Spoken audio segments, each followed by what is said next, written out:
However, considering that the original bar was only 99.99% pure, it was very possible that this small amount was actually just some impurity, and that what I had now was more pure than it was before. But anyway, at this point, all of the gold was ready to go, and the only thing that was I needed was some and I bought this bag of it from eBay.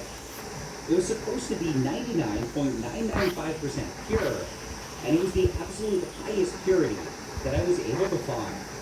It also came as a bunch of small pellets, which I felt would make it easy to measure out. And now, it was finally time to try and make some purple gold. Almost looks like aluminum.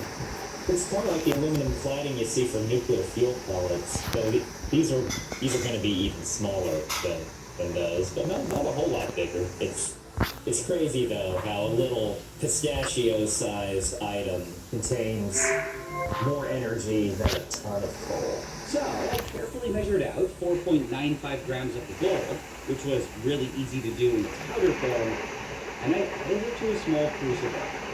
Normally, I also would have added something called borax, which would both help the gold melt and prevent it from sticking to the dish, but I unfortunately couldn't do that here. Technically, borax could actually be used to shut down a reactor since boron has a higher chance of absorbing neutrons than uranium or plutonium for that matter. So sprinkle a little household cleaner into the reactor that could shut it down, assuming it can survive the hellish high pressures and temperatures.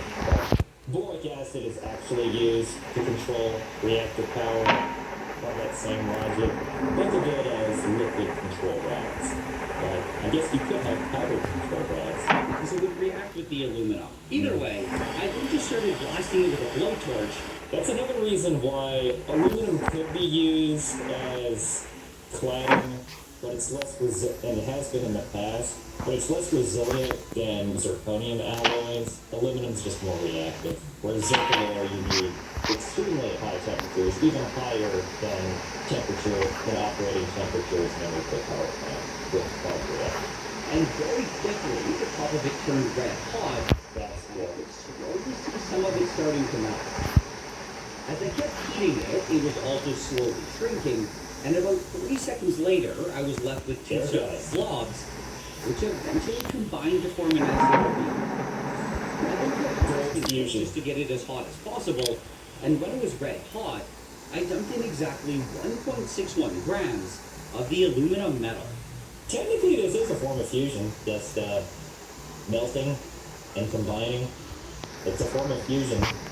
So when people talk about they finally achieving fusion, I see this mainly in a lot of works of fiction, like in Star Wars referring to fusion as a power source that involves super heavy elements. Well, they can't possibly be talking about nuclear fusion, but it did involve melting or some kind of fusion in order to make whatever crazy shielding or armor technology they have. Just something that gets thrown around. When it comes to touching the book, I was immediately melt and combined with it.